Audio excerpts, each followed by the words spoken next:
කියන්නේ මම කියන්නෙම මේ කාලේ මේ උසස් පෙළ කරන කාලේ විශේෂයෙන් ආදරය කරන්න යන්න එපා. මොකද ඇත්තටම ඔයාලා අල්ලගන්නේ ආදරේම නෙමෙයි ආදරේ කියලා අර ඔයා කිව්වා වගේ හදිසියෙ දැක්කම ඒ කෙනාව මොනවා හරි හේතුවක් නිසා හිත ගියාම එයාට ආදරය කරනවා. හැබැයි මේ ආදරය කරත් කමක් නැහැ. සීමාවක් තියාගෙන ඉන්නත් ඕනි. විශේෂයෙන් ගෑනු ළමයි. මගේ දැන් ඔය ෂෝට්ස් වීඩියෝස් බලලා මට ගොඩක් ගෑනු ළමයි කතා කරනවා විවිධ ප්‍රශ්න වලට. ඔය ප්‍රශ්න ඇතුලේ ගෑනු ළමයි කතා කරන ප්‍රධානම හේතුව තමයි මං මෙයාට ආදරය කරා. එතකොට එයා මගෙන් සියල්ල ඉල්ල ඔයා මට ආදරේ නම් මට දෙන්න. එතකොට ගෑනු ළමයි ඇත්තට හිතන්න ඕනේ ආදරේ නම් එහෙම ඉල්ලනවද? හරි එතකොට මේ මට කතා කරනකොට ප්‍රශ්නේ ගොඩක් දුර ගිහින්.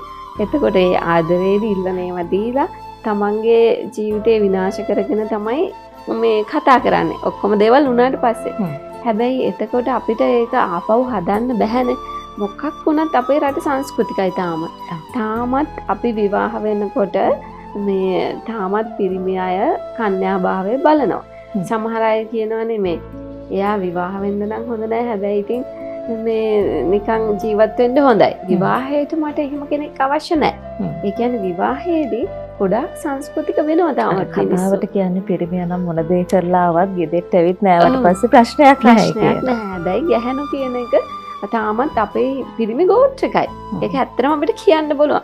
තාමත් ඔබ අවංකව හිතලා බලන්න පිරිමියෙක් නම් මේ බඳිනකොට හිතන්නේ නැද්ද මෙයා කන්‍යාවියක්ද, මෙයා කොහොමද, මෙයාගේ ගතිගුණ කොහොමද, එයා පිරිමියයි කී දෙනෙක් එක්ක යාළු වෙලා තියනවද? ඒ දේවල් බලලා තමයි විවාහ වෙන්නේ. ඒ නිසා ගෑනු දරුවෝ අනිවාර්යෙන් පරිස්සම් වෙන්න ඕන. ආදරය කියන්නේ ඔප්පු කරන්න ඕන එකක් නෙමෙයි. ඔය ආදරේ නම් එයා තේරුම් ගනි. සහ එයා ආදරේ නම් ඔයා ළඟ ඉඳී. ඔයාලගේ තියෙන වටිනාම දේවල් බලාපොරොත්තු වෙන්නේ නැහැ.